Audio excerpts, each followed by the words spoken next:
Hi, everybody, and welcome to the RHAP B&B for episode 4 of Survivor 42. My name is Mike Bloom here with another panel of fantastic guests as we continue to pull along the boat that is Survivor 42 like a Jonathan through water. We are here to talk about the 4th episode. We have reached the 1/3 mark of both the game proper and the season proper since the finale has been announced. And I'm really excited to keep on talking about what has been a very fun and incredibly messy season so far. And we love the mess here on the B&B. First, let me welcome in my tried and true number one, Liana Boraas. Liana, how are you? Oh, I bet you say that to all your co-hosts. No, listen, just don't talk to anybody else, okay? Don't talk Yeah, to Josh just Wegler or Shannon or my wife or anybody. And it's fine. You're still my number one. don't mention it. Yes. Apologies. I'm feeling a little bit under the weather, so my voice is not 100%. But if there's anyone that can pull me out of my feeling ill, it is our fabulous guest in this episode of Survivor. Yes, I will say my number one guest for this episode. So Right. happy to have her on. Though she's doing more than number one podcasts across the RHAP network. You know her from the Wrestling Wrap Up, the newly founded Crime Scene podcast, Atlanta coverage on post-show recaps, and so much more out there on the internet, making her Survivor B&B debut. The great Mari Forth. Mari, how are you? Hi guys, thank you for the introduction. Too much. I have too many number ones. Should I start cutting number ones? Nah, I'll keep them. Hopefully they don't cut me. Okay. Thank you for bringing me on for Survivor. I'm so glad I can be here to just have a little bit of fun with this season. I'm so glad that this is gonna be fun, especially the theme of the episode today. So I'm excited. Yeah, we are talking the vibe of the tribe. Now, I know that we have a good amount of youngins on this season, including the person who most recently got booted. Mari, do we think that this is Jeff Probst's attempt to connect with Gen Z, being like, this is just a vibes episode? Yeah, like I said, Jeff, get off of Twitter. Like, what is happening? Like, okay, 41, 42, we got a rebrand, but Jeff, just I don't know. It's kind of weird. There's all this. I'm gonna ask y'all questions. Do you prefer this? Do you prefer if we call you this? It's just like I don't know, Jeff. Just keep it pushing. I don't know. It's weird. It's weird. The vibes are off. The vibes are wrong. So I spoke with my mom before this episode aired. So before I knew the title of the episode. And my mom, who is a little bit older than Jeff, but close enough in range, was like, she used the phrase vibes. And I was like, where did you hear that? And she was like, I don't know. I just heard it, but I really like it. Everything's just vibes. It's just vibes. And I was like, oh no. Oh. And Kuya could hear it because I'm on speakerphone. He's like, oh, we got to stop using it. That's it. Vibes is done. So Okay, I think so this that's Jeff, the official demarcation is if both your mom and Jeff Probst uses a term, then Exactly. it's done. Yep. It's like, all right, we've jumped the shark on vibes. No longer vibes. She just liked that. So it's sort of general, it's like, it's just vibes. So I feel like that was Jeff's also take towards the phrase. He liked it. It's general, it's just vibes. Oh, it's done. It's done. Pack it up. Pack it up, everybody. Yeah, Vibes is done. Next episode's gonna be like, Lydia, does this make you feel monorail emoji? Oh my God. And then just Gen Z is just like, I'm done with this damn show. Stop trying to do this, Jeff. He's doing TikTok dances. He's like, does this make you feel? Yeah. Oh my God. Well, Mari, what is your vibe, I suppose, of Survivor 42 so far? You talked about it being fun. Again, as I said, we've reached, a pretty good marker. It is only 9 days in, but in a 26-day season, that does mean a lot. And a lot has happened so far. What have been your thoughts on Survivor 42 thus far? So Survivor 42, the thing about it is it's kind of like, for me, I like comparing it to 41 because they're the ones who are doing this whole, it's new, it's different, it's a beast, the monster will get you, blah, blah, blah, blah, blah. And 41 is the only one that we have to compare it to because they really stick out from the other 40. And what I'm getting from this season is, first off, the cast is shining. I thought Evie made a very good point that now that everybody knows what the twists are happening, they can actually enjoy the cast. So that was a great point that they made. But also, it feels like the producers were like, okay, some of these things flopped last season. We need to make sure that they are used this season because I don't know if I'm jumping ahead, but how do we got like a shot in the dark every episode except for one. When last season, I think we saw it only once. What is that? Yeah, I know. I think things like that really show, because it's like the easiest comparison, that and then in the first Mhm. episode with the sweat versus Mhm. savvy, those are like the most direct comparisons to differences that were like big differences that we've Huge. seen so far. And we see players in this episode also talk. We got one confessional, I can't remember, from Tori maybe, about like, oh, I might have, or Swathi maybe, it was like, oh well, I might have to use my shot in the dark. So clearly this is something that was like emphasized early on, and they are thinking about, because we've seen it so frequently.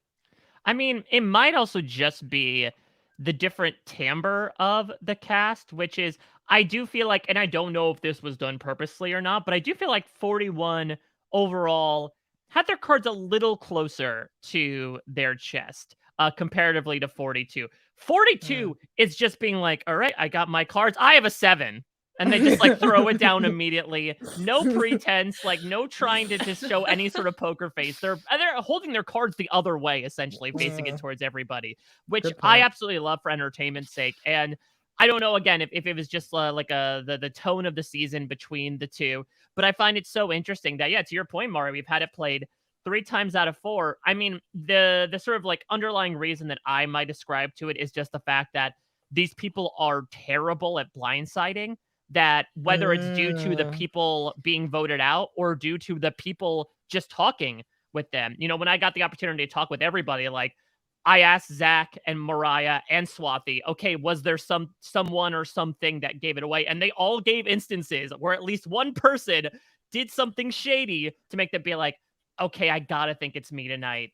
Let me throw it out. There's also the idea that, like, without idols really being introduced at this moment, at least from some tribes' perspectives, it incentivizes them more to do unanimous votes, especially in these smaller tribes, rather than like, okay, we're going to Oh, split the votes. And so in that case, that Zach makes sense. vocalized this to me. If it's going to be a unanimous vote, Mhm. either when you play your shot in the dark, either like it works successfully, you void all the votes against you, and then they vote for somebody else, or like you're just one vote with many against the other person. So like your vote honestly doesn't Doesn't matter matter. either way. And Hmm. so I could very much see, due to both like the circumstances of everything happening, plus the fact that these players just are not the best at keeping up the guys. And again, I'll give a lot of credit to like Shannon and Ricard, for example, for all the times they went to tribal. They were able to successfully snow many people for many reasons doing this. I don't think it's coincidental that we have one tribe that has yet to find an idol, and it is the Ika tribe. And both times they've gone, it's been like a slam dunk vote, because they're pretty much like, all right, we're just going to stick together. Nobody go look for an idol. And so therefore the strategy is going to be like much more, I think, unified, even if like the personality dynamics aren't. Mhm. Mm. That's a great point because every time I see them play it, I'm like, no, that could be the one vote because that's what we saw in 41. I think the one time that the one person played it is like they could have swung it in their other way, but that's very true. The threat with when you know the idols aren't out there, it truly removes that threat, and I don't know if I like that. I mean, like, it's Yeah. weird because I when the idols came out and they're always splitting the vote, and you're always like, dude, it's an easy vote, just don't split the vote. But now it's almost like it's kind of neutered in a sense. I'm like, man, but I've been so used to them being so afraid of an idol being out there that now it's just kind of like I don't know. It's very interesting. I am liking the changes. I do feel like it's if they weren't constantly telling me how new and fresh this is, I would be like, oh, this is kind of new and fresh. But the Yeah. fact that they keep telling me, I'm kind of like annoyed.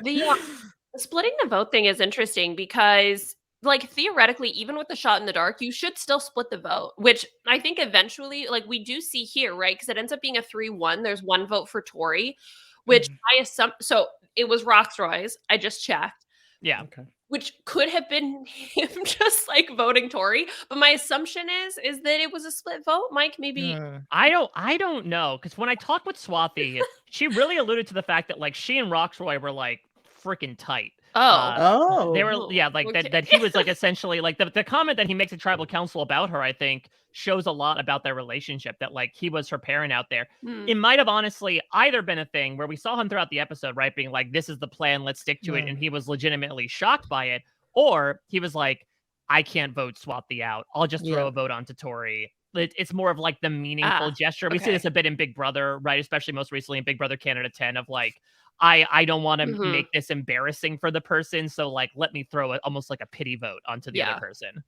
Oh, that was okay. I like, then how is Tori just she's just sliding her way through here, man? I mean, how is Tori just is a good question, because I mean, listen, like all stuff outside the show aside, I love this character type, man. I love the slippery little sucker, and I love the fact that it is Tori doing it, just because she is someone who, right in the preseason, gave me a freaking thesis presentation about like all this stuff she was gonna do, right? The tea game, and I'm gonna wear blue in the preseason, and it just all completely blows up in her face initially. And she has just been constantly whipping those eggs, trying to make the best scramble she can for 9 days straight.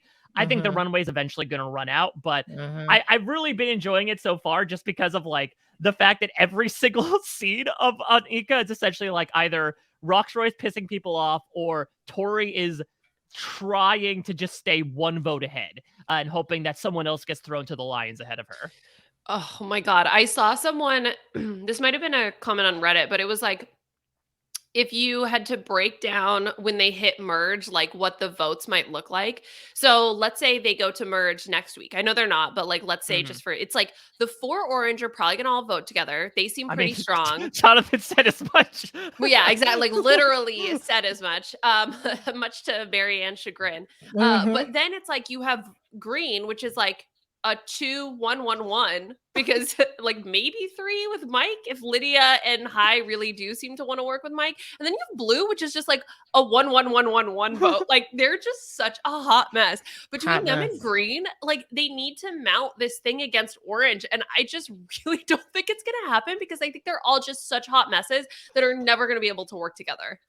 Yes, exactly. Which is why when Jonathan said his comment about them being so tight, the only thing I can think in my head was like, oh, I hope none of them get swap screwed, because I think that's the only way that, they don't just march their ways to the end.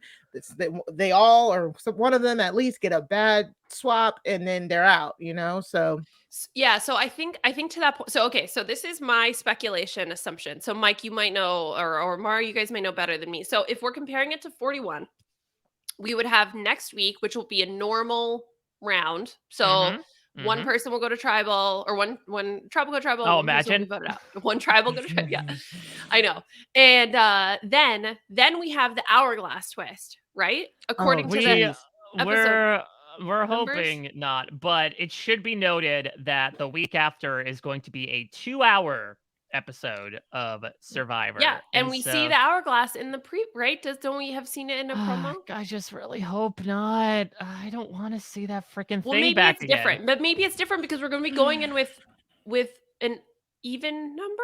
We did last time too. No, wait, hold on. Let me do 1, 2, 3, 4, 5, 6. We're missing 6. So of an even number. Did we go in with an even number last time?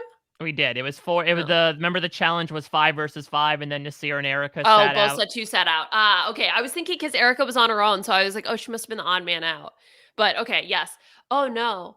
Okay. So that's my concern. That's my concern. But however, for orange, like if the hourglass thing happens, blue and green are such hot messes. Like they're just such hot. And in such a fast game, I don't see how they're able to either rebuild their own relationships or be able to pull in, like blue and green pull in each other. I think that orange, if they can stay strong, I think they're going to be like this 4-person voting block. I feel really good about them.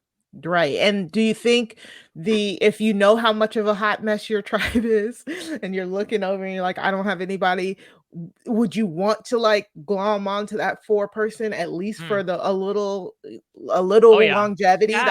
That's what I can definitely think it could happen. Instead of them being targets, it could be like, yo, I understand that I'm the 5th of a 4, but I hate all of y'all. Yeah. So let me get over here. Yeah, I'd rather be at the bottom of people I like than at the top of people I hate. Sometimes people play Survivor that way, and I could absolutely understand that because you are spending every day with someone out there, and like Taku might be the new hotness, right? They're sort of looking like the popular kids, the jocks. Essentially, I know that Omer and Marianne might like blanch at me calling them the jocks, but like they're sort of considered they're the plastics essentially. Yeah. And do you want to be Katie Heron or do you want to hang out with Janice and Damien, who are just my like God. insulting Danny DeVito in the bathroom? The funny thing is, I actually, so I was just telling my husband this yesterday, because we rewatched it, and I was like, I actually really like their tribe, like just the cohesion of it. So it feels like a real rainbow coalition. Like they got everybody over there. Yeah. Like, and I love all the different energies. I do like how high energy Marianne is. I don't know if I could live with it, but I understand it. No, high I like- energy is on the other tribe. I like how Jonathan is like he seems very you would think he would be a jock or like in that way, but then him and Omar's friendship has been really like so cute to see, and they have the whole like religious background, like, oh yeah, he's Muslim, I'm Christian, this is awesome. I love it. I realized this week that Taku is essentially the coexist bumper sticker as a Yes. tribe. Yes. Oh, because Lindsay. Oh wow. Oh, that's so And funny.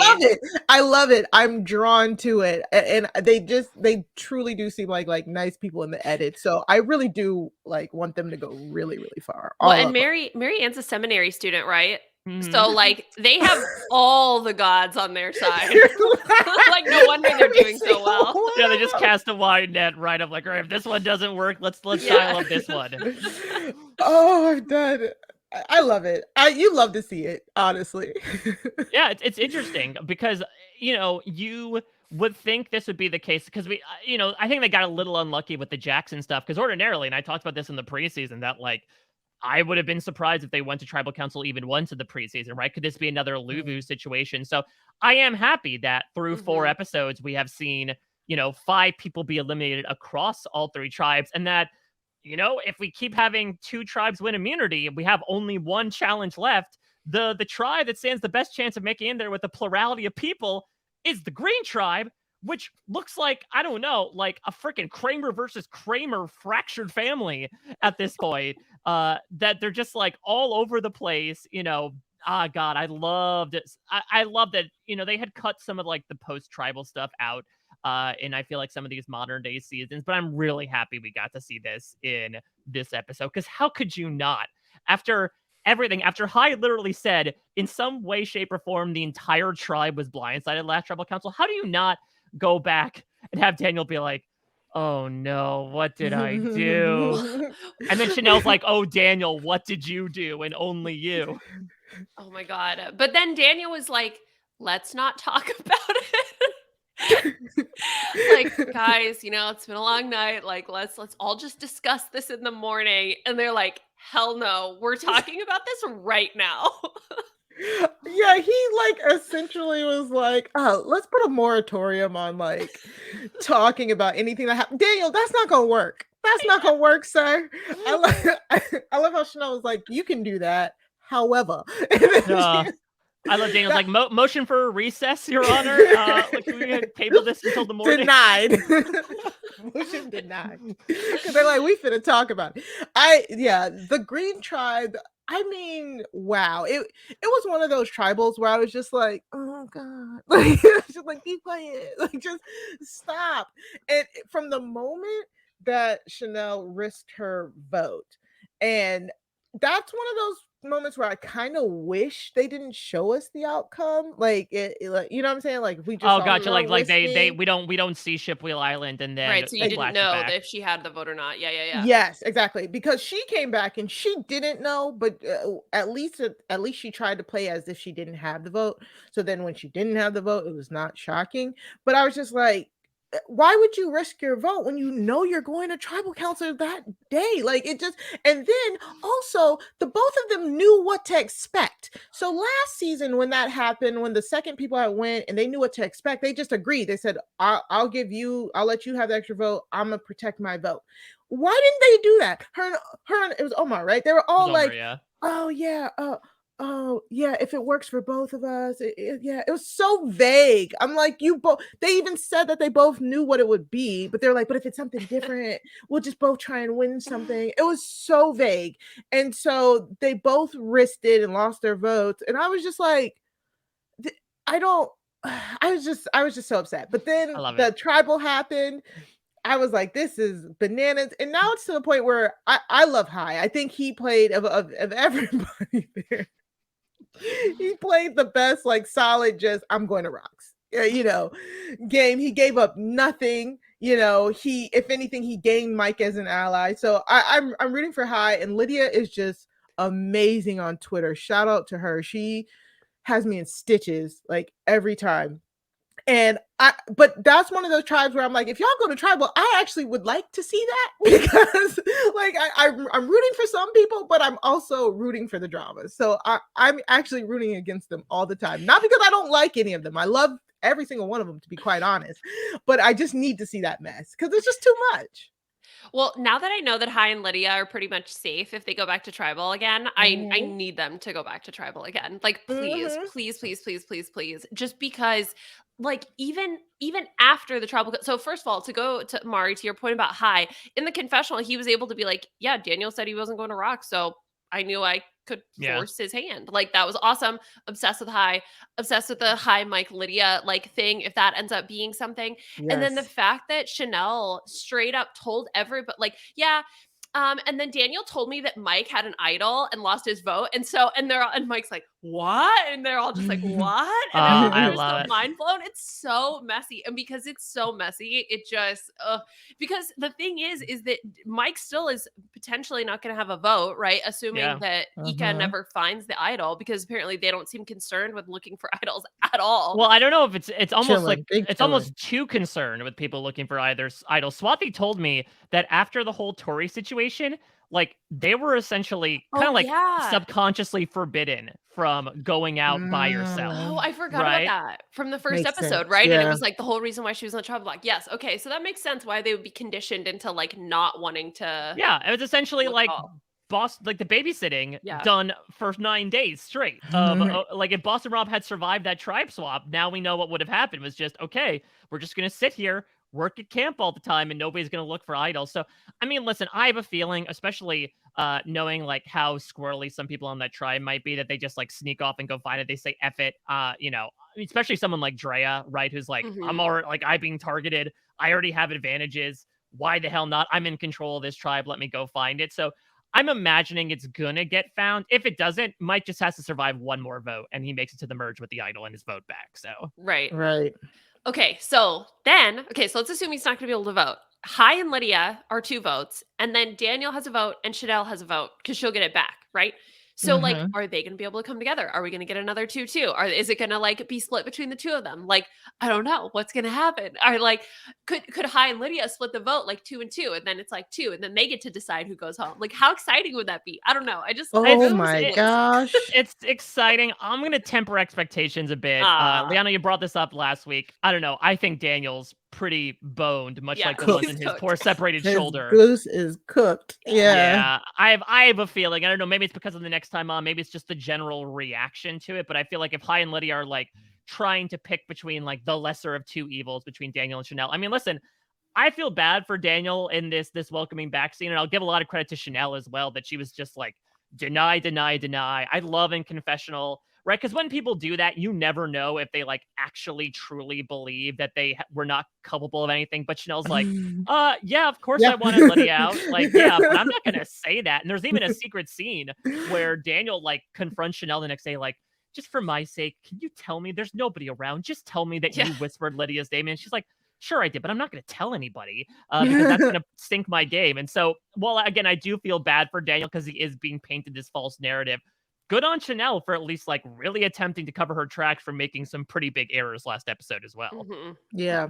Yeah. I just, at the point that, I mean, again, they didn't know if she lost her vote, but they just put themselves in a messy situation from the jump, and trying to get Hai and Lydia to split the vote. Luckily, Hai was very much smarter than that. But I don't understand why they kind of just didn't use the whole Mike has an idol thing. I mean, you know what I'm saying? Because Hai and Lydia don't know the terms and the conditions of the idol. Just Mhm. say we know for a fact Mike has an idol.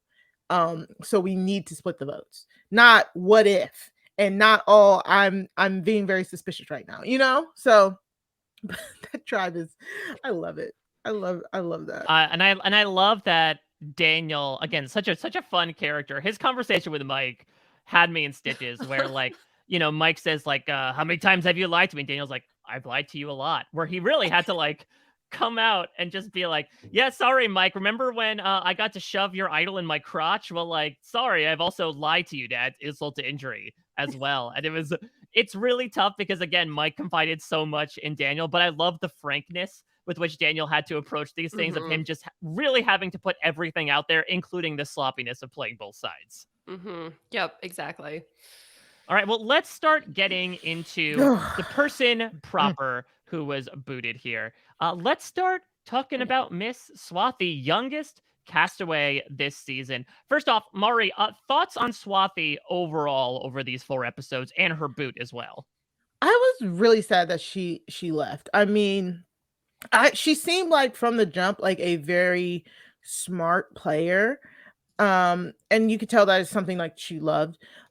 But like the steps that it took to get to her elimination made sense. It's like it just caught up to her. You know what I'm saying? Mhm. Because the moment that Drea told both Tori and Swathi, who were essentially, not essentially, but were on the bottom of the tribe, like, hey, we have a women's thing. I want to work with you. I'm telling you about my advantage. Let's work together. And she gets up and they're like, we got to get her out. What? Huh? Out of all of the 3 other people on your tribe, that person is the one reaching out to the 2 of you. The other 2, Romeo don't want nothing to do with with you. Poor Romeo. Romeo's just I feel so sorry for him. He feels like I feel like he's just trying to wrangle all the kids. And with Roxroy, I guess now knowing that Swathi and Roxroy were closer, then it kind of makes sense.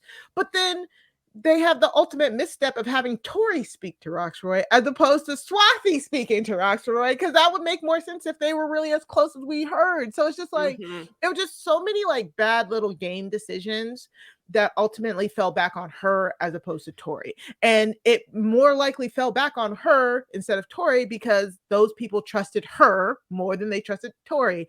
And it's that age old, like, my enemies can screw me, but the moment my friend screws me, I gotta, take them Mm. out type of deal. So it was really unfortunate because I thought she was in a pretty good position in that tribe. And she just kind of went down with Tori ship because she didn't jump off soon enough. Mm. Yeah, it definitely feels like there was no major egregious misstep. It was just all of these little things that kind of added up. Yeah. Mm-hmm. And I think that Death by a maybe thousand cuts, yeah. yeah, exactly. Like, Mm-hmm. oh, is this maybe this is like an age thing, you know? I don't know. But Mm. Yeah, I I know. think I very much think so. I mean, again, yeah. not to keep referencing my interview, but like Swathi told me, like, oh, if I even had another year of life experience, I would have played this completely differently. Yeah. I think she Yeah. very much went in with this attitude of like, she is the go getter. Her high school experience up to that point was like, put 110% into everything and I'm able to succeed based on that. And I think it's honestly, as she admits, she played too hard, too fast. And I Yeah. think that is like, classic. We saw that a bit with JD as well. I do think it's Oh a little bit. yes. I do think it's a little bit of like a decent sized fish in a large pond, in a manner of speaking, right? Yeah. That like you up to that point have done a lot of great stuff by just like being yourself, putting your effort into it, but you haven't really truly experienced that like in the realm of other people, some of which are like 2 to 3 times your age, Mhm. and that can be perceived a bit differently. And the life experience helps bring a little bit of clarity to that as well. And Swathi gets that here. It unfortunately just comes in the form of being voted out. Mhm. Well, I think the fact that she can reflect on it and be very self-aware a year later that like shows how capable she is, right? So like that gives me hope if she were to ever get the opportunity to play again. I don't know. I don't know. You never know. Never You know know. who was voted out Yeah, fourth and went to go win an that's right. All-Star season. Oh my god. So the fish thing also, the decently sized fish. I was like, but how big are they, Jeff? Like I really need to see these fish. Yeah, what was that about? I don't But Marianne was like, he must be eating good fish because these are huge. Like I was dying. I love it. Do you think it's just that like Jeff was trying to trick them of like, oh, here's a big surprise. Actually, it's a big fish, but I fooled you by saying April Fools. It's a not decently sized fish.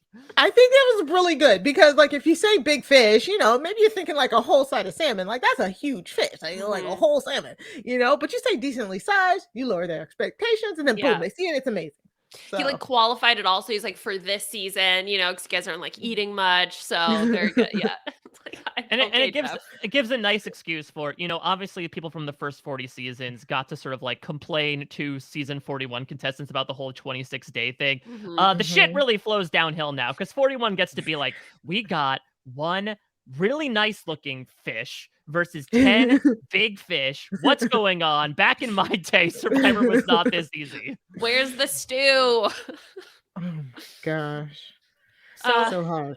Okay. So Liana, yes. When it comes to Swathi, preseason, how did you think that she would do? Our Swathi, if you will. Okay, yes. So I did have her going pre-jury. I said that she would be able to fly under the radar for the first few tribals, stealth mode, just like the army taught her. But when Ika goes to tribal for the 4th time pre-jury, yeah, I thought they were going to be a real hot mess. Well. She can't quite stay in the camouflage and is voted out. And unfortunately, she lost her vote on Shipwheel Island and cannot vote and could not use her shot in the dark. So I said she couldn't use her shot in the dark. Her ally was Drea. Her enemy was Roxroy. So like flip those. Yeah. Interesting. Well, we're going to have some similarities here. We are number ones after all. I also had Swathi going pre-jury. Or should I say the Brain Steel did. As I'm speaking on their behalf, I am their envoy. So, according to the Brain Steel, Swathi immediately gravitates towards Romeo at the beginning of the game. Her militaristic discipline earns the ire of other Ika tribe members like Tori, Zach, and Roxroy. And she is the first person booted from Ika when Drea plays her idol, and she, Roxroy, and Zach vote against her. So I think it was like a 3-3 vote, and Drea plays her idol. Wow, I didn't realize that Drea found an idol in this version. First tribal for them also. And there's an idol played. Yeah, that's a lot. Her closest ally is Romeo. Her enemy is also Roxroy. Okay. And the randomly generated phrase for Swathi is, I got a new cat. Oh, that's it. Oh, all right. Yep. I got a new cat. So what do you think that means? Could it be that like she treated her other tribe members like pets? You know, like possessions of like, oh, I have a new cat. I have a new ally. That's weird. All right, moving on. Hold on. Let's go back to Mari here. Now, look, Liana and I were both, wildly correct and incorrect in some ways. Yeah. So who wins the battle here? I've got to go with Liana's scenario because that just seemed like a lot at a first tribal with the idol. I mean, to be fair, look what happened last episode. You know, we got a lot of that first tribal as well. Yeah, I liked Liana's situation better. And it's not too far. Yeah, not too far off. I mean, Ika is messy. They could have easily went to 4 tribals. I mean, who knows? They might go to 3, right? There's still one more opportunity. So. Yeah, I will say, Ika, though, despite losing tribe members, has that drip, man. They are fashionable AF. I know we haven't done. I know, and once Jeff starts using drip, Jeff. Then it's out. Check your text right now, Liana. Has your mom used drip yet? Yeah, I know, right? But I know we haven't done buffer stuff yet, Liana. But like, I was noticing between Romeo's like starry sweatshirt and Roxroy's like Warby Parker thick-rimmed glasses, I was like, look at this tribe. They might be going to tribal council, but they have a reason to like dress up for it, I guess. Okay. They look sharp. Our Roxroy's glasses are like sport glasses, like squash glasses, right? That's why they're like suction to his head. I don't know. Could it Oh, just be that makes that sense. their prescription, but he like got the special thick frames because like he was playing Survivor and like wanted to make sure he didn't lose them? Because I agree. Initially, it did look like that episode of Seinfeld where George I lost gotta his look it up. glasses and like was wearing the basketball goggles, Yeah, looking yeah, like yeah, Scottie yeah. Pippen. But yeah, it's an interesting look. Okay, because he doesn't wear them all the time. I'm just like sort of very fascinated by this, and no one's mentioned it. Like like they don't talk about it. Like, does he not need his glasses during the day? Are they special like night vision goggles? Because I feel like we only see him wearing them at tribal. What is it? This what it's like. This is not like I don't, John Clancy or Jonathan. whatever. I don't That's know. kind of like my for me, like I can wear my glasses during the middle of the day and be fine, but if I'm driving at night, like I want to have them on. So Yeah, but he's it not could very driving much be anywhere. that. I mean, well, but I'm sure it's darker on that island than anywhere I'm driving He is to. driving the tribe. That's more of a Right, metaphoric right, thing of like right. I'm in the driver's seat, so I'm gonna wear my driver's glasses.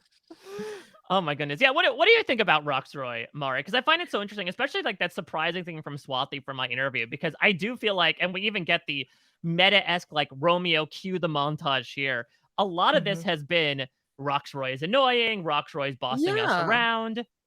Exactly that. And that's what I guess because like I'm looking at a article from Zach, and Zach was saying that he was, like pissing everybody off. And that's what and that's what the edit is telling us. The edit is telling you, oh, he keeps just pointing things out and making people do things. And so that's what I was gleaning from it. I was like, oh, there's a possibility that he could go home at any point.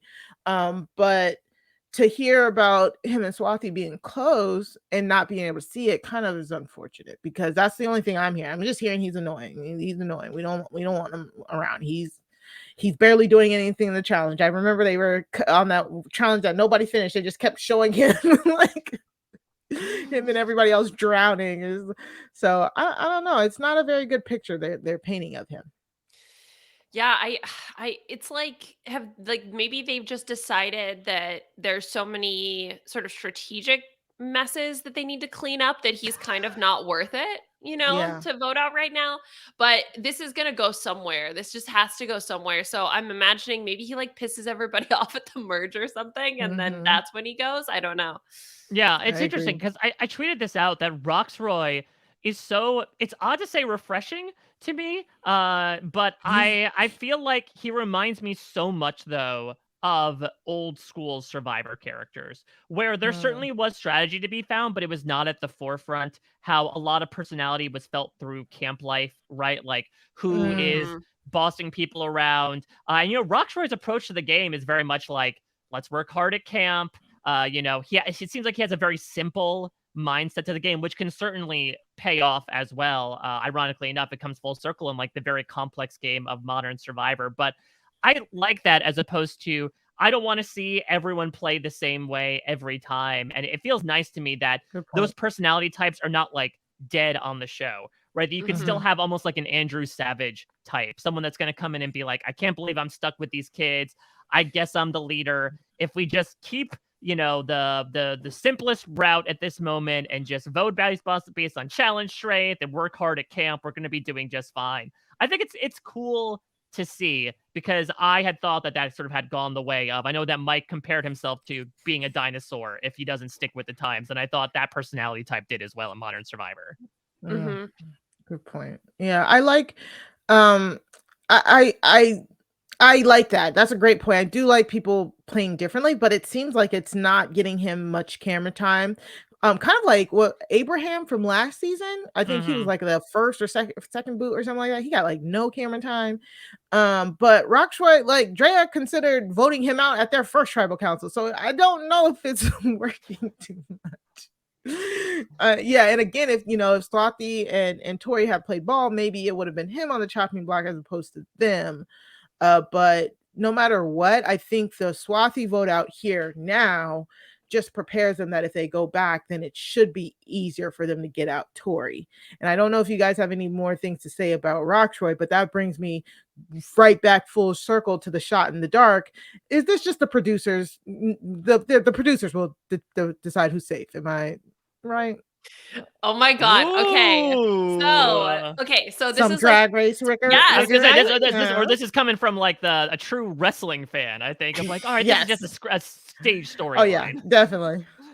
Right. Okay. So, like, this is my okay. So, I was thinking about this because with Drag Race, they like, Mhm. look, there, there may potentially be some evidence, speculation, tin hat, foil theory, whatever, for a little bit of production interference. Mhm. The reason why I don't think here it is scripted is because I don't even know how they would do it. Like would they just put like all 6 scrolls of the same like safe Yeah, in a that jar? if you had to, that would be the way to do it. But what I will push back against is I think they want it to be safe. They want Yeah, chaos. They Mhm. want idols to be played. They loved They love Suri going in Game Changers. The more things they could throw into the game, the better. So I would imagine they don't like the fact that 3 shots right. and 4, if you count Survivor 41, have now missed. Yeah, Yeah, but you don't think they're waiting for the right person because we don't see the mechanics of the shot in the dark. We just see you put the thing in, if that we don't might not even see that, and then just Jeff's is like, well, let's see what this says. Like we don't see them roll a dice. We don't see them pick up one of the bottles. We don't see none of that. So I mean, think about it. If Ika goes right back to tribal council, this one is as cut and dry as one of those medium-sized fish. Like, it's like we're gonna everybody's gonna vote on Tori. Tori's gonna use her shot in the dark. Oh, what? Tori's safe. No, what are we gonna do now? Like, come on. Like, they would love that if that like fell into their laps. You're telling me that they're not gonna grab the safe bottle? I don't know. I feel like they would have done it by now if they wanted to rig it, to be Yeah, honest. I think I saw something actually on Reddit where someone did like the statistical analysis and said there probably was like I think around a 50-50 chance at this point that the shot in the dark wouldn't have hit because it is only a 1 out of 6 chance, Mhm. right? Like Right. Voce, do the math. That Mhm. we've only had it 4 times so far. It does make sense theoretically that 4 times it hasn't really happened. I'd be more suspicious if we've done it 4 times and like 2 or 3 times it's hit, right? Because then it's Yeah. like, oh, okay, they clearly want something going on here. So, it's a great point, and you always wonder, especially with like off-screen mechanics, right? Like the Mhm. 50-50 coin that Michelle got to flip. That clearly was something, unless you put like a little magnet at the bottom of one side, there was clearly something that you couldn't manipulate from those circumstances. But I could see, especially from a Big Brother fan, that sort of tinfoil hat theory of like, well, what if they actually all filled it with not safe scrolls and they were waiting for the right Bosco-esque person to come along and be There like, it is. oh my God, you're safe. What? Ah, Yes, production's favorite. because I think this would be the only storyline going into a tribal council that'd be compelling enough for that to matter. Like, would we have cared if Zach was safe on the first episode? No, we don't know these people. You know what I'm saying? So I think if it was that, this is where I would call it, but I don't know. I'm just skeptic. I was just saying.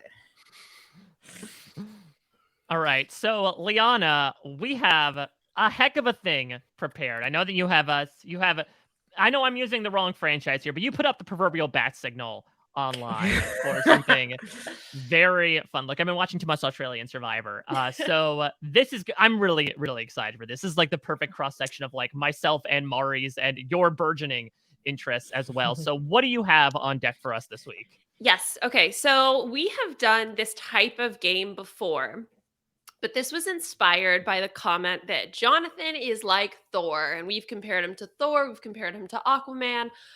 And currently, Puya and I are doing a Marvel watch slash rewatch of all of the movies in chronological order. And so I was obviously inspired by the what's the thing where all the worlds like line up, all 9 worlds of convergence? Is that what it's called? Yeah. Yes. I Yes. have to give my Is own a G. convergence here. And so what we did is I put out a survey essentially asking y'all to compare the Survivor 41 players to characters from the Marvel Cinematic Universe. So obviously we couldn't cover everyone. There is a ton of characters, so apologies to those who have been left out. So I kind of stuck with like the core from the first like 3 parts or whatever. Anyway, look, I'm a new Marvel fan, okay? So be nice to me. So the way that this game is going to work is I'm going to ask the two of you who you think the audience said most represented a particular MCU character. Okay. And then the way the points are going to work is I'm just going to give you the number of points for the percent that the audience said. We're going to family feud it. Family Yeah, feud, exactly. yeah. Family feud style. So for Yay. example, if the audience said 30%, you know, you'll get 30 points, right? Okay. So that's Well, how it's going to work. And we'll alternate who goes first. Before we get into that, Amari, I would love to get your thoughts on the Jonathan stuff. And I know that we're like comparing across to fictional characters, but let me like turn to the wrestling for a second. Because like Jonathan obviously has like that sort of physique, especially compared to the rest of the season. Is there like a comparison for you in just like what first of all, he's a face, right? Not a heel. Oh yeah, definitely. Like he's definitely a face. He's a vibes man. He vibes with everybody. So he's a face. He's definitely which is hard to get like a monster, like a brute face over, especially in WWE because they're really bad at booking faces. But the moment he does turn heel, oh my god, he would go on a wrecking spree. But he's similar to if I'm gonna shout out to the wrestling fans who know, I would say he's definitely like a Braun Strowman type, like very big, very like you could tell he could be like he could beat everybody, but also can probably go back and forth between face and heel dynamics. I love that name. Yeah, Braun Strowman. I now have this Gotta mental love image it. of like all the 42 cast like all kind of running at him and he's like just like tossing people. Exactly. I mean, that's what he literally was doing last episode. He's like, get on my back. Come on, we're doing this. Oh my god. In the immunity challenge in this past episode, when Omar is like swimming to get the key and he keeps pushing the key further, the only thought I had was like, well, Jonathan's not here to go corral y'all. Like, you have to figure it out on your own. Do you think that's why we haven't had like a physical, like a physical challenge really? Because it'd be like a no-brainer. They're like, people will die. Yeah. Talk about shoulders being dislocated. Like no one will have a shoulder. Yeah, if we had one of those like battle in the water for something, like Jonathan would snap. First of all, if Romeo goes up against Jonathan, R.I.P. Like he's just gonna break him in half. He's gonna break him into quarters. Actually, like he's that strong. So yeah, I just fear it would honestly have been if they had somehow done this weird 3-way wrestling dynamic. It would have been like, all right, let's sacrifice someone to send up to Jonathan so we actually have a chance with the other bouts. Yeah. Oh, that's so funny. I would love to see him on Australian Survivor. That'd be a hoot. Him versus Lockie, that'd be like my dream. Yeah, well, like I feel like it's between that and like I think he unfortunately was about a year too late for the CBS version of the challenge, right? Because otherwise, like my god, I mean, he could still get brought onto the main show, but like I feel like for many reasons he is a shoo-in. You know, if he is, especially if he does, to Mari's point, if he does end up eventually making this heel turn and like show a bit of his devious side, that's right in the middle of the Venn diagram of what people want in a challenge contestant. Oh my god, him on the chat. I can't imagine. I would love to see that because I can't imagine a world where he just doesn't like crush everybody, right? Like. And be nice about it. Like I hope what we're getting in this edit is truly him, because that's one of the main reasons why I really like him, is because it's not coming off like cocky. It hasn't come off like a lot of past Survivor contestants where they're like, they know they're the big man on campus. They know that their tribe can't get rid of them. So they're very much like very cocky and very like, I'm going to run this game. He is shades of Ozzy. He is 50 Shades of Ozzy.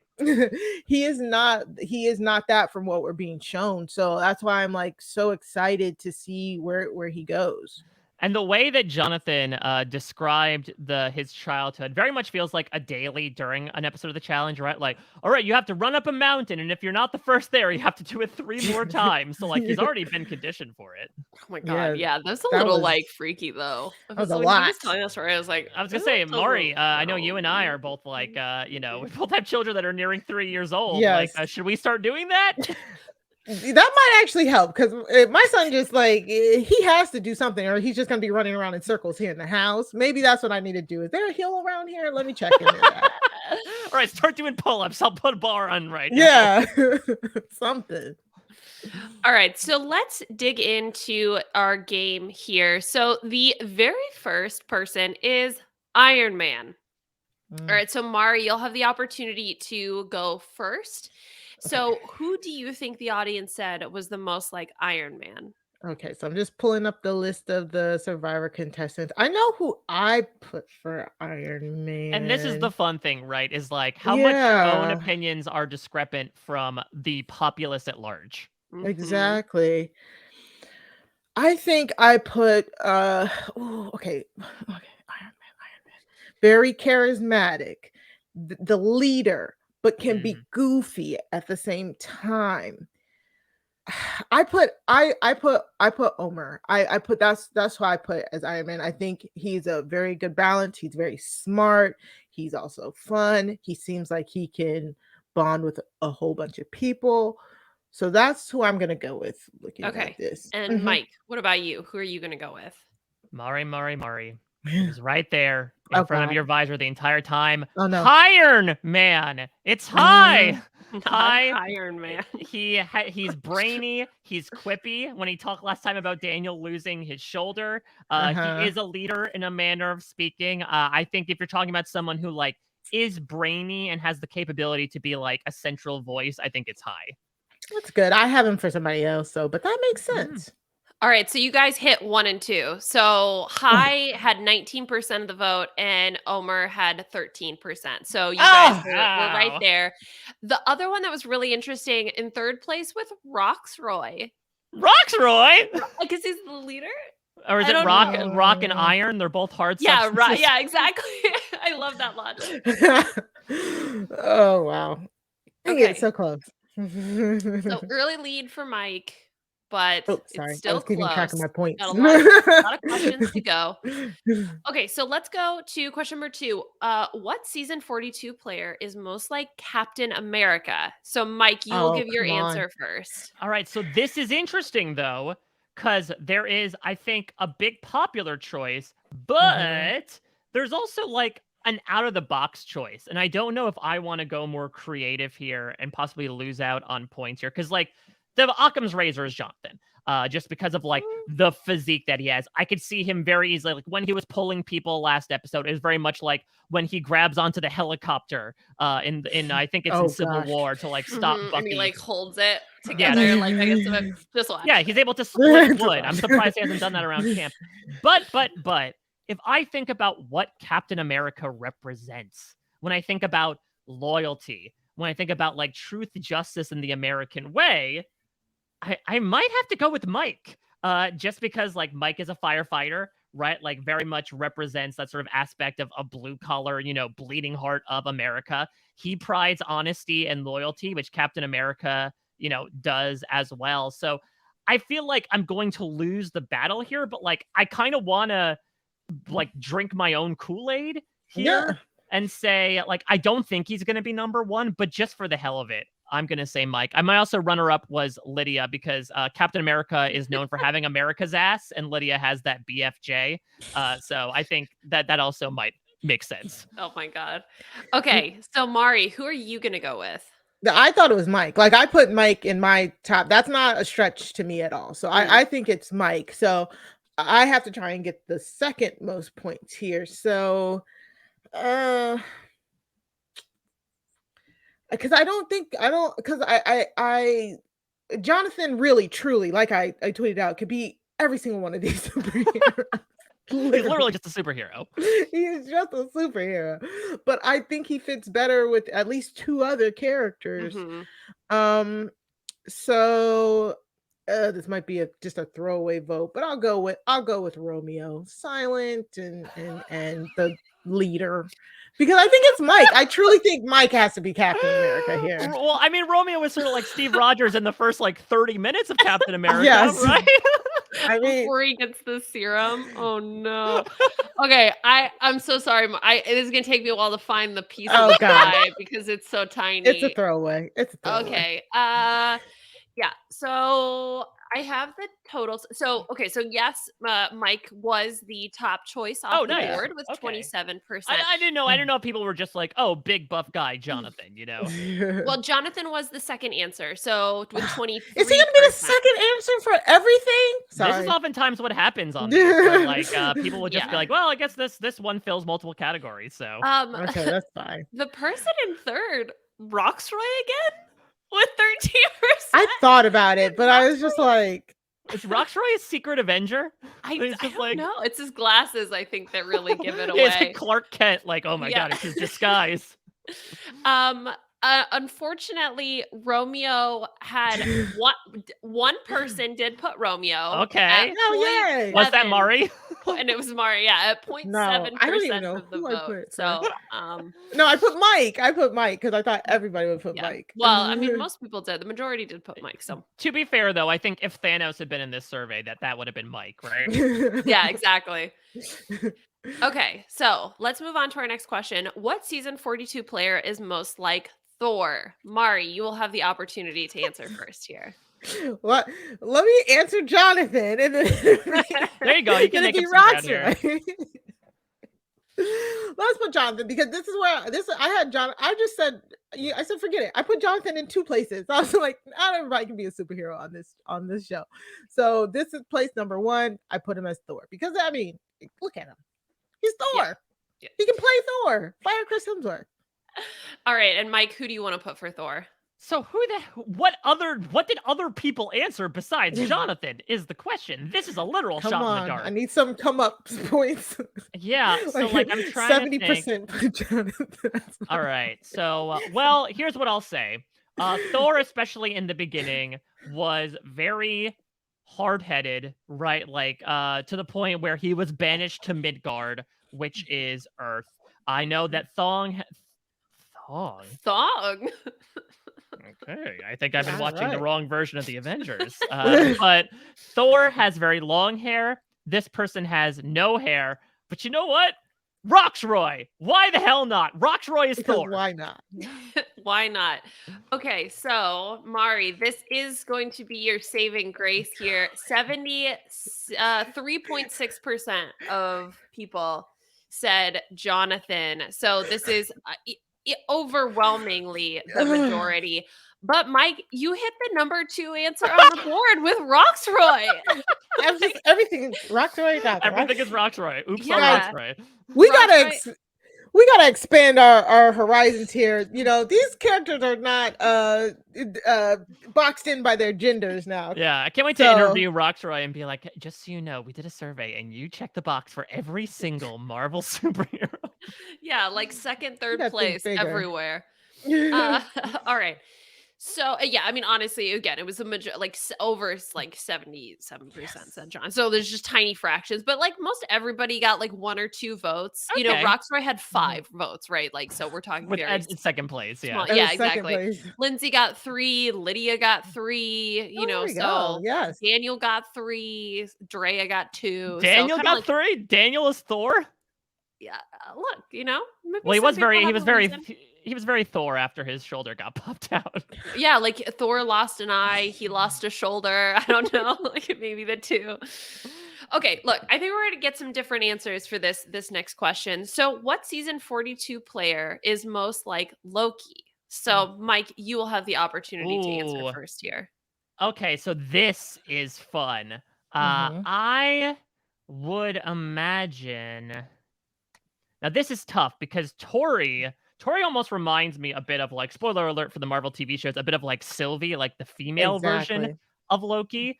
Mhm. So I don't know if that carries over. I'm between Tori right now and Daniel because I think Daniel's ability to just literally play both sides, though maybe that's Chanel as well. But I feel like Daniel has more of like the comical personality. So I don't know if he's the number one answer, but I feel pretty solid about going with Daniel Strunk here as Loki. Okay. Mari, what do you think? See, this is where I thought, because again, like Loki, mischievous, god of chaos, all of that. But people, because of the TV shows, people tend to forget like he's incredibly smart. He's very intuitive. He can wriggle his way out of situations. I thought this was high through and through. I was like, this is high. And you know, some you want to Loki has some negative connotations as starting as a villain, but if I'm thinking of Loki now, I think high is a great representation of that. So I put high. Let's see what the audience thinks. All right, so you both missed the top answer on the board, but you did have 2 and Roxroy? 3. No. Tori. Tori. Tori was the Yeah. number 1 answer on the board. I That think makes sense. the mischief chaosness of it all is probably Yeah. what led to Tori, if I had to make the assumption. But Mhm. Daniel was the second place answer with 24% of the vote, and High had 13% of the vote. So Nice. those were the 2 and 3 answers on the board. The next answer was Romeo. Okay. I mean, Romeo has like that build, I guess. But I don't know. I feel like if you're talking about the skinny guys alliance, I feel like Zach is more of a Skinny guy. Loki type than Romeo was. Yeah. I don't know. Okay. That is interesting. Yeah, because like Tori, I mean, I guess Tori is sort of, I mean, I talked about, right, like being slippery and being like Mhm. sort of, I guess, is she the biggest villain of the season so far, quote unquote? So I Mhm. guess that makes For sense. me. All right. So let's talk about Black Widow. What season 42 player is Ooh. most like Black Widow? And Mari, we're going to go back to you for our Yes. first answer off the board. So this one, I was like, okay, there's a couple people I was like kind of sitting with. I think I definitely want to go with Lindsay, right? Yes, Lindsay. It's on the Orange Tribe. I just want to make sure I'm getting it. Mhm. Yeah. Because I think she is like that very competent piece of like she's getting it done with the Avengers. That is, I never remember the tribe names of the Orange Tribe. I think she's very stealth mode. Like I could definitely see her making a run at the end as long as she has her people around her. Very resourceful. So that's what I'm gonna go with. All right. Solid answer. And Mike, who do you want to go with? So I feel like Lindsay is a good answer. My fear with it is I feel like of the 13 people left, if you were asked to list all the Survivor 42 contestants, Lindsay Yeah. might be at the bottom just Yep. because she's super solid. I agree, but like she hasn't done anything incredibly memorable, i.e., incredibly messy this season so far. So just due to memorability, she might be at the bottom there. I'm going to go with Drea. I think that while Drea is a bit more visible, I think she still has those spy-like qualities, right? In that she's able to really like jump between multiple sides here. Mhm. I think she is someone who's able to kick ass in both her professional career as well as here as well. So if you're looking for someone who is like up front and center, that represents this idea of like the Black Widow, essentially, right? Of like I Mhm. trap my prey and then I take them out. I think that might be Drea. Okay. So Mike, you had the most alignment with the audience. That was the number 1 answer with Drea. 27.5% of people said Drea. Lindsay was the third answer with Mhm. 17.6%. Between the two of you, do you think you could come up with number 2? Is it Wait, Marianne? wait, no. It's Roxroy. Now I'm just imagining Has to Roxroy be. in like that skin tight leather outfits that they put Natasha Romanoff in. Doing that like pose thing, right? Where it's Yeah. like with the split leg. Yeah. We unwrap it. It's Roxroy. Between the two of them. I don't Swathi? Might be Swathi. I don't know. For some Nope. reason, I feel like Marianne because I'm thinking of like the Here's Marianne scene, and they're just like, all right, well, she's a Nope. killer. Nope. This is with Uh, 20.4% of the vote. So second place answer, Is it Tori? Chanel. Chanel. Oh, that's a good one. I think because of especially I think that confessional where in the dark where she's like sitting on the log and the moment Mike that you mentioned that was oh, like that makes sense. yeah, but blah blah blah blah blah. Like I think Yeah. that's like the stone cold killer like element. I Mhm. think so. That's my interpretation of what the audience answered. I like That that. makes Yeah. sense. Yeah. That Certainly makes more than sense. Roxroy. Yeah, yeah. No, Roxroy. I don't. He's not even on the pie chart. Like, okay. What season 42 player is most like Hawkeye? Mike? This one Okay. was so hard, yo. Yeah, Yeah, so this and was the audience also is very split on this, so just so you Yeah. guys know. So this is fun because I do feel like going into the Hawkeye TV show, which I really recommend. That's actually honestly maybe my favorite out of the Marvel TV shows. He is sort of regarded as like the useless Avenger, right? That like, well, I can shoot arrows. You know, he spends most of the first movie like hypnotized, like he's not even part of the Avengers. He has a family. He's just sort of off doing his own thing. For that reason, I think I have to go with Roxroy. Oh no. Hawksroy! Hawksroy. Oh no. It's just getting smaller and smaller. This is really hard because I don't even remember what I put for Hawkeye because I was like, I don't know. I think I will go with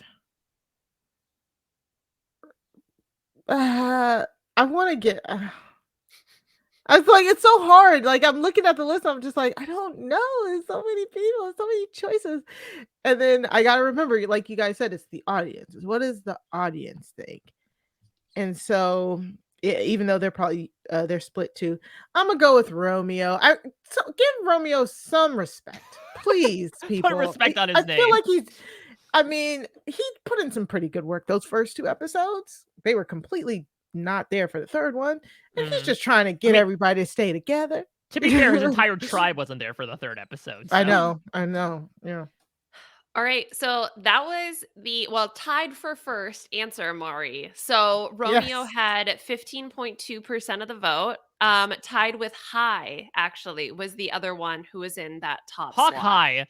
Hawkeye. Yeah, that's why. Daniel was number 2, and Lindsay was number 3. I don't know if maybe I like the Lindsay answer because it's like she's the Hawkeye on that group of Orange, like kind of like the least notable one on the Orange That's group. interesting. I don't know. Yeah, so if we're like Mari and we're just calling the Orange Tribe the Avengers, I guess that makes sense. Yeah. I think she's just a steady hand. Exactly. And Mike, 7 people agreed with you with 5%. So the one time that Roxroy isn't at the top, I go with him. Yeah, more people said Zach, you bet a Wurtenberger. Okay. Nice. Let's talk about Black Panther. There's only one answer for this. Okay. Ooh, all right, Mari, give it to me. Who do you think? I know who it should be. Okay. It should be Drea, but I don't think anybody's gonna put Drea. I think if we're talking like Black Panther down, it's Drea. It seems like she's trying to play a game that doesn't seem as like manipulative, very open. People are basically scrambling to work with her. It's an air of like she is very much running the tribe. So it should be Drea. Who the audience says, they better not say Roxroy. I'm gonna go with Drea because I think that's the only answer here. It should be Drea. Okay, Mike, what do you think? Drea's off the board, so who would you pick? Yeah, because I'm trying to think about like, he's a king, right? If we're talking about we're talking about T'Challa, the fact that he represents his nation, is able to fight for them. I don't know. Like, I agree that I think like Drea or Chanel should represent that, but like just because of the fight they're able to put up. But I'm not sure if the audience will go with that.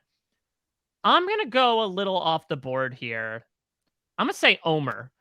Just because I think that he is someone who, I know that Shuri is the one that makes the inventions, but like the technology that Black Panther possesses via the vibranium, I feel like Omer sort of has that, again, nerdy like quality to him. He had a big confessional about sort of representing his own nation in a manner of speaking, and like representing the Muslim faith. So I feel like Omer might be a good way to go. Yeah. Okay. Great pick. Both good answers. Mari, yours was the top answer. So people did agree with you that Drea Good job, was. Audience. Yes. So that was with 19% said Drea. Mike, second place was Roxroy. Why?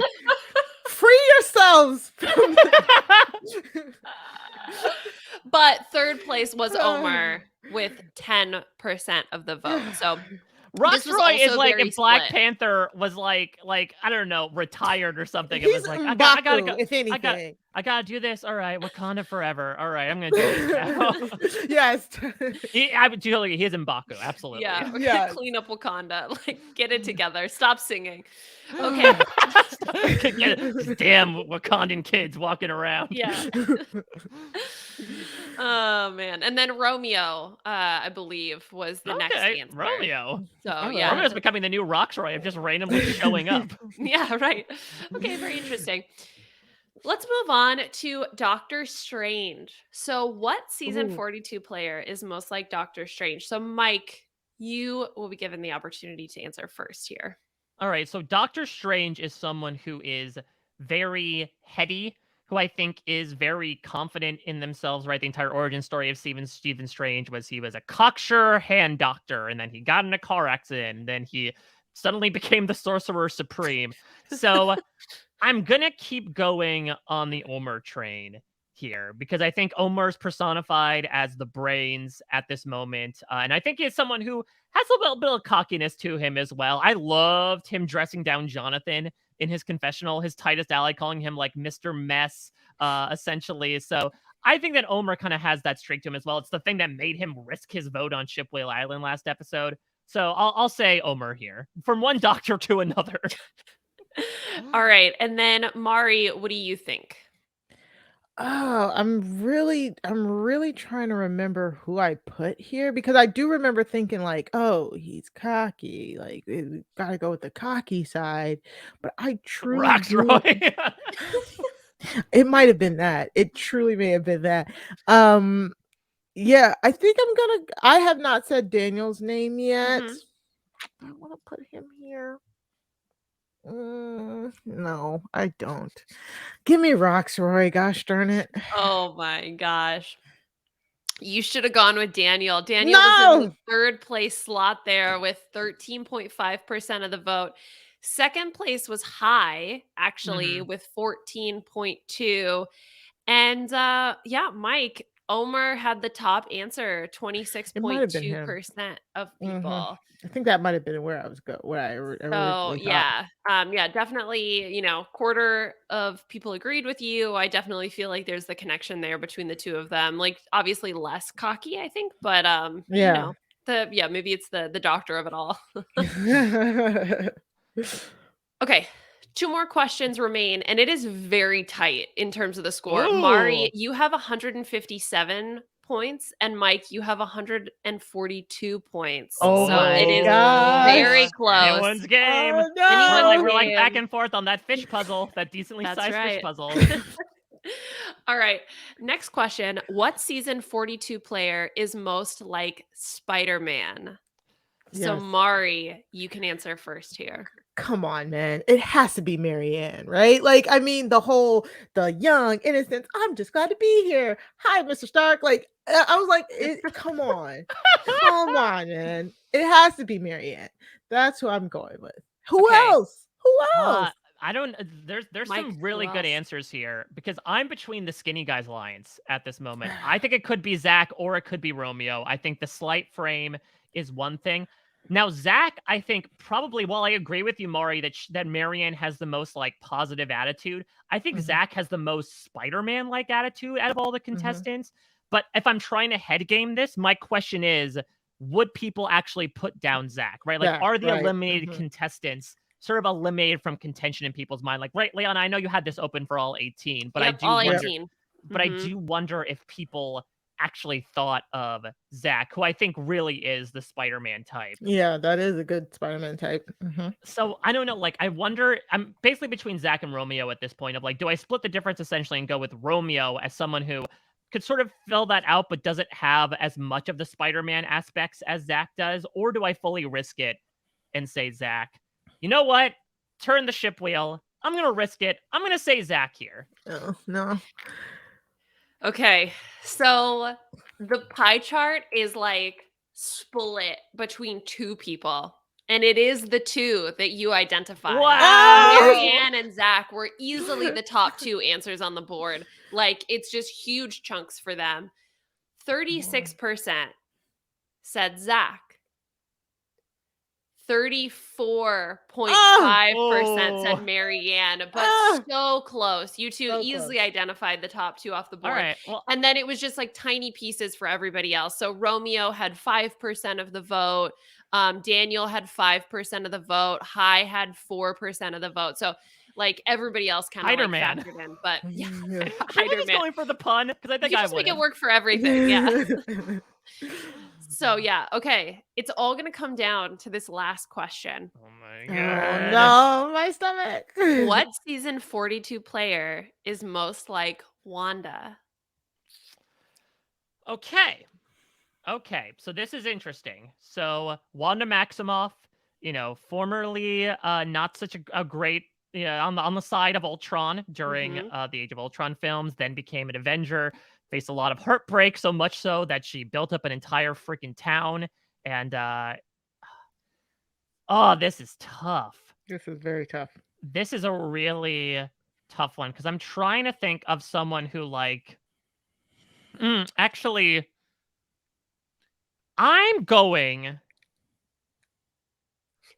I'm gonna go with Lydia. There is a line in Avengers Civil War where Steve Rogers says she's just a kid. I think that she is regarded as a bit younger and more naive. And so Lydia, I think, is very much filling that role. WandaVision is all about being snarky, jumping through TV. I think Lydia, while she had a fun jumping position in this past time, I think she is someone that is a little more well versed in pop culture than maybe some of her other people. So I feel like this is going to be another one where the pie chart is split up across in many different ways. So I feel like I've already lost. So I might as well just go with Lydia here just for the fun of it. All right, Mari, what about you? That's so funny. Lydia's who I put. I was like Ah. maximum chaos. She is the best. That's exactly who I put. But if without being able to choose Lydia, I think the next best choice, especially how the votes have shaken out so far. Ooh, this is hard, but I think I'm gonna go with Chanel. I think I'm gonna go with Chanel. Like, if anybody can control the chaos, she did it last episode. So, oh god. Okay, so you guys have identified the second and third place answers Wow. off the board. First place was Tori with Again. Oh, I could see that. 22.6%. I think that follows with the Loki question also of being the Yeah. most chaotic. Ugh. Chanel, 15.7%, giving you a final total, Mari, of 207 points.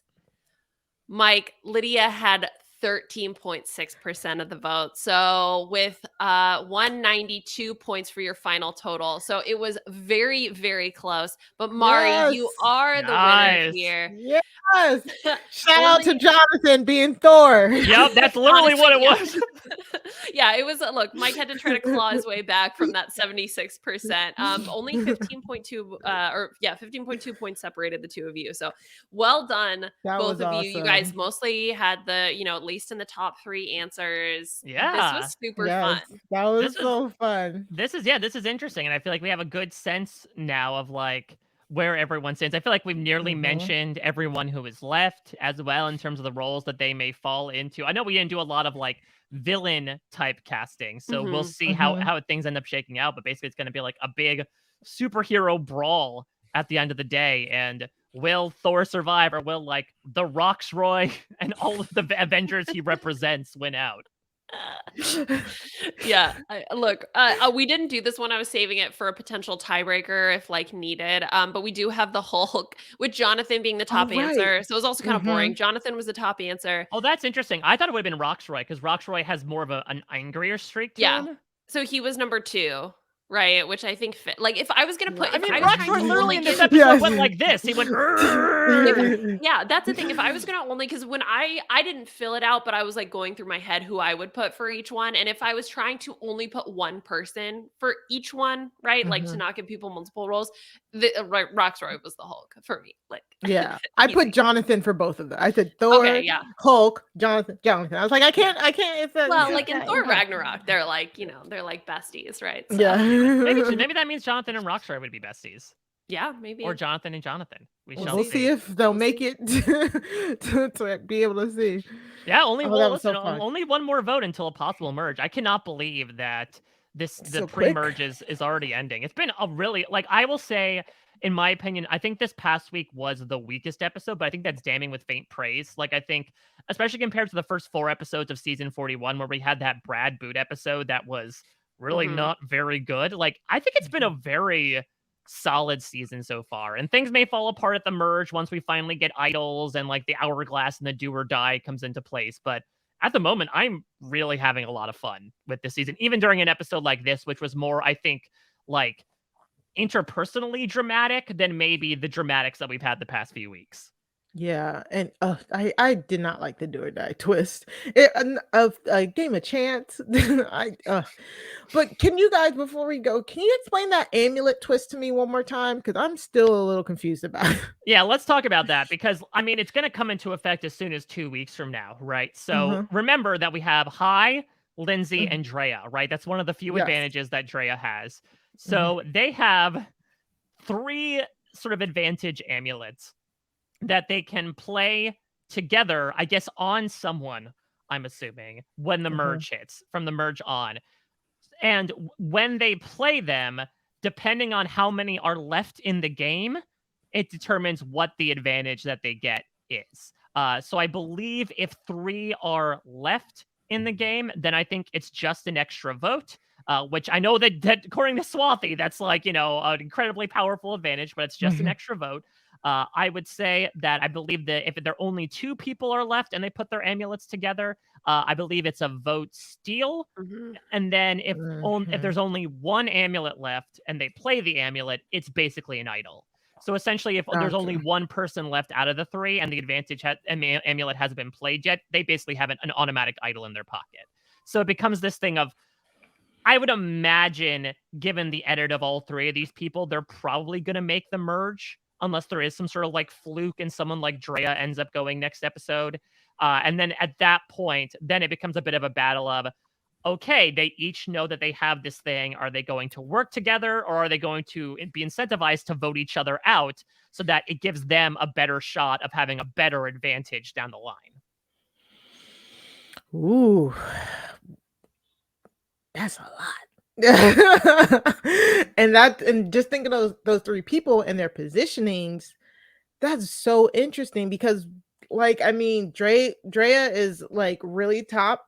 We just said in her alliance in her tribe. Lindsay is right there, the shorthand in a tight 4, and then Hai is essentially wrestled the reins away from Daniel and Chanel and Mike. So, oh, okay. Oh, I don't know. Is it gonna get bloodthirsty? I feel like it's I gonna mean, get look, they covered bloodthirsty. themselves in blood already, so. Yeah. Part of me thought like, oh, when it was first announced as a twist, they're gonna go after each other because an extra vote, blah, that's so boring. But the Right. fact that the tribes are so chaotic, except for Orange, I almost kind of feel like if I was high, I would just be like, I need to use this as a bargaining chip to be like, let's work together because I need allies because everyone else is crazy. Like Yeah.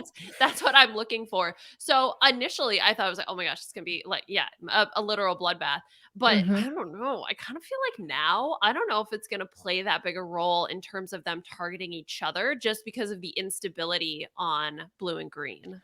Maybe Mm. eventually. I feel like at the merge, it's an easy excuse for all of them to work together, right? Right. Of, Yes. oh, we have this thing. And there has been, I'm assuming we're going back to Shipwell Island one more time next week. But other than that, there's been surprisingly little cross tribal things because we've Hmm. only gone Mhm. twice at this point. So it's not Yeah. like, and there's still a chance we might get like a Shannon Liana last minute, like, okay, we're going to work together now with the merge thing. Otherwise, there hasn't really been that many interpersonal dynamics that we can really see play out that I would imagine they would want to work together maybe for like that first vote to the points that we made at the beginning. Maybe it's like Hai says, okay, me and Lydia are going to work with the Takus. Yep. Maybe Drea's like, all Dre right, and Romeo. I'll bring Romeo with me. Maybe Roxroy Yes. as well. Hmm. Like maybe that happens, but I do feel like these players, after maybe even a couple of votes, are like, okay, well, listen, this thing's burning a hole in my pocket. I think we get rid of this person. That gives me a better chance of like, I think the end goal for each of them is to be the last one with the idol. with the amulet, right? Because like that gets Mhm. them an automatic idol, and idols are super important. You don't have to say a stupid potato soccer bunny rabbit phrase to do it. And so I would imagine that's their next goal in mind. No, I could see Drea and Hai really wanting to pursue that line. I'm thinking. Not sure about Lindsay because again, she seems more like that team player, but I would imagine Drea and Hai, I think if we're talking about merge dynamics, I can imagine them very easily turning on each other once the merge hits after those first Yeah. couple votes. Mhm. Yeah, it could be great to create like a super alliance where you have the four Taku, you have Romeo and Drea join them, and then you have Hai and Lydia join them. You got an 8-person, you vote out at least 2, maybe you vote out a Roxroy here, you vote out a, let's say, Chanel or Mike before that, and then turn on each other, or the 2 add-ons band together to then take out the Taku, so Mhm. that would be something real cute to see, but we'll see. I do like it. This season is hitting better than 41. I don't like, not to disparage 41, but it does feel like, okay, I am now comfortable in with the things that I am seeing, so I am just going to enjoy, go along with the ride. And again, maybe the producers are like, okay, we saw what happened in 41. Now we know how to overproduce this one. You know what I'm saying? Like, I don't know. Again, the skepticism in me, but I'm liking this. And I'm so glad I got to like come on here and talk it with you guys because Absolutely. it's Yeah. so low stakes, low pressure. It's just fun. It's all Yeah, well, vibes over here. and All all vibes. vibes and good vibes because you got to win a game as well. Well, Yes. speaking of those vibes, Mari, of course, on the B&B, we like to give the opportunity for our guest every week to plug a charity or a cause of their choice that exists Yes. outside of this silly podcast and Survivor at large. Is there anything you'd like to highlight this week personally? Um, well, always the Trevor Project, Mhm. give to them, especially with LGBTQ plus, the IA plus community going through with all of the craziness with all the trans bills going through, like support any like the Trevor Project, Glitz, any of that, like help community that is basically under attack right now. So All right, sounds good. Well, Mari, you are doing more podcasts than Roxroy has slots on the Avengers survey. Talk to me about everything you have going on right now on post-show recaps, on reality TV wrap-ups, on anything I beyond know. that. Why do I do this to myself? It's because I love the listener. That's what I keep saying. And it's not as many hats as you, Mike. So uh, of course you can find me and Matt Scott every week on the Wrestling Wrap Up, where we go over the highlights of the week in wrestling. You don't have to watch wrestling, you just come and talk to us, listen to us. We have great guests, hoping to get Mike and Liana on at some point, maybe after our hiatus. Yes, Ooh. Mike came on with Yeah, with Josh Josh. Wegler and I came on, but I Yes. think if Liana and I came on, I think that would be maximum chaos. It'd be Yes. B&B and Braun Strowman, I think would be the Yes. name of Man. it. Exactly. So come check us out there. It's like this weekend is insane. Like it is WrestleMania weekend, so we're gonna have a lot of coverage. Follow me and Matt on Stereo. We are going to be doing live reactions tonight after WrestleMania Night 1 and WrestleMania Night 2. We are going to go live directly after the event on Stereo and just give our like raw reactions to everything. And if you join us live on Stereo, then you can submit your questions and be a part of the podcast. So just go to my Twitter at Mari Talks Too Much. I have the link posted there so that you can join us on Stereo. Like Mike said, I just started a new podcast with Sarah Carradine called Crime Scene. We are bringing True Crime Tuesdays to RHAP, where me and Sarah will break down and review different crime docuseries, documentaries, docudramas, give our recommendations. It's a true crime wrap up. And we're joined by amazing guests along the way. Our last episode 3, just dropped last week, featuring Latanya Starks, who's wonderful. We went over an amazing case that you have probably never heard of. So go check us out at Crime Scene. That's Crime Scene as an SEEN, RHAP on Twitter. You can also email us crimescenerhap@gmail.com if you want to put in your suggestions for stuff for us to watch. So that's been amazing. And then finally, of course, like I just mentioned, the great Latanya Starks.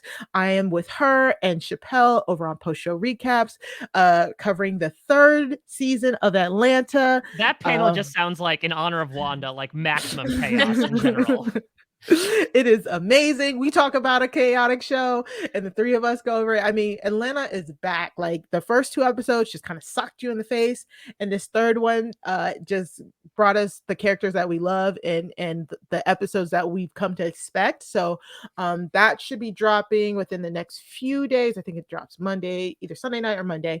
But just check me out over there. Like I said, you can find any and everything that I'm doing on my Twitter at Mari Talks Too Much, 2 like the number 2. And that's it. It's a lot. It's a lot, but it's a lot of great stuff. It's so fun. Liana, Yes. speaking of a lot, as you're, I know you're under the weather, but the sun keeps shining over in Liana land. What do you have going on with the usual podcast stuff? Yeah, so actually we because Puya and I were both sick, we haven't recorded Masked Singer yet. But we will be getting to that when we like collectively feel better. So that should be coming out soon, or if not, we'll just do a doubleheader next week. And then Drag Race is going to be also delayed. So that will be Monday. So even though the episode has already happened, we'll be recording that Monday night. But those are the 2 things that I'm working on.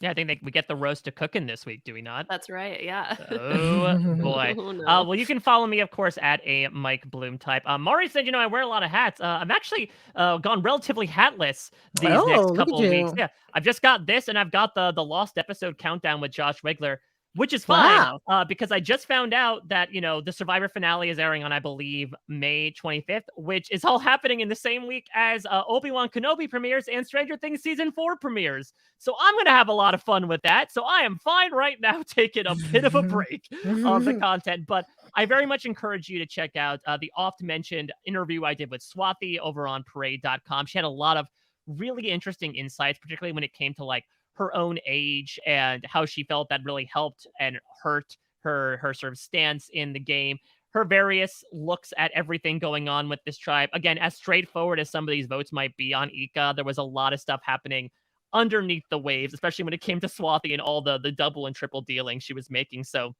you can check all that out next week on the B&B. We welcome back, of course, the great Peridium is going to come to finish off, I'm assuming, the pre-merge with Pre-ridium, if you will, as we talk through episode number 5, the 6th boot of Survivor 42. This has been so much fun getting to do this. If you have any game suggestions for the B&B, you can email them to us, rhapbnb@gmail.com, or use hashtag rhapbnb on social media. Again, I keep shouting this out every week. Thank you so much to everyone who has sent us games so far. We are looking at them. We're definitely going to peruse using them later on in this season. There's just so much good happening at the moment that, we want to try to find the right place to put them, put those pieces, if you will. So that's going to do it this week for the B&B. Again, next week, Liana and I will be back with Peridium breaking down episode 5 of Survivor 42. Special thanks to Scott St. Pierre for editing everything behind the scenes. Wolf from America for that fantastic theme song. Thank you all so much for listening. We'll check you out at your next stay.